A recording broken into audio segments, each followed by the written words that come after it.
বিমানঘাটির ওপর দিয়ে দিনভর আকাশ চিরে উড়ে যাচ্ছে একের পর এক যুদ্ধ বিমান। মহড়া ও নজরদারিতে ব্যস্ত ন্যাটোর সেনারা। যে কোনো মুহূর্তেই বেজে উঠতে পারে যুদ্ধের দামামা। আর এসব সামরিক মহাযজ্ঞই যেন ঘুম কেড়ে নিয়েছে আম জনতার। ন্যাটোর সামরিক উপস্থিতি ও মহড়াতেই বিপর্যস্ত বেসামরিক নাগরিকদের জনজীবন। চরম এই ভীতির কেন্দ্রবিন্দু হল রোমানিয়ার মিহাইল কোগেলনিসিয়ানো বিমান ঘাটির নিকটবর্তী গ্রামগুলো। ন্যাটোর ড্যাসিয়ানফল 2025 মহড়াকে ঘিরে যাবতীয় কর্মযজ্ঞে প্রভাবিত হচ্ছে সেখানকার মানুষের স্বাভাবিক জনজীবন।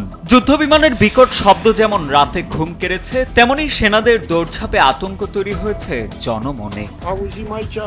আমরা অনেক জেট বিমানের আওয়াজ শুনি, কখনো কখনো আমরা এত ভয় পাই যে বিছানা থেকে লাফিয়ে উঠি, মনে হয় যেন বোমা পড়ছে। আর আমাদের পোষা প্রাণীগুলো ভয়ে কেঁপে ওঠে। স্থানীয় বাসিন্দারা জানান, মহড়া ও সামরিক কর্মব্যস্ততার শব্দ শুনে মনে হয় যেন বোমা পড়ছে।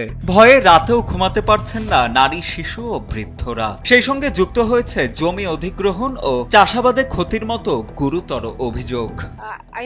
আমি মনে করি রোমানিয়ারও অন্যান্য দেশের মতোই শান্তির জন্য চেষ্টা করা উচিত। আমি মনে করি সারা বিশ্বের জন্য শান্তির পথে হাঁটাই সঠিক পথ।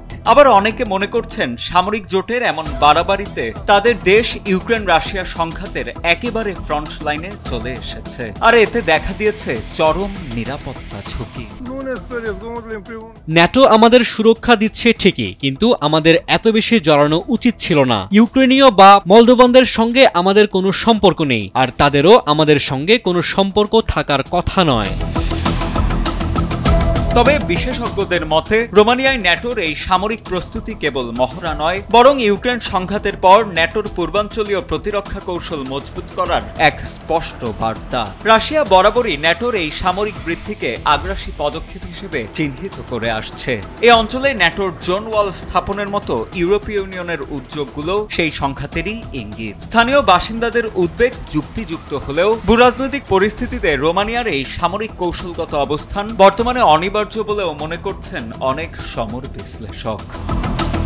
সাজিদ আনিল, ডেস্ক রিপোর্ট, সময়ের আলো।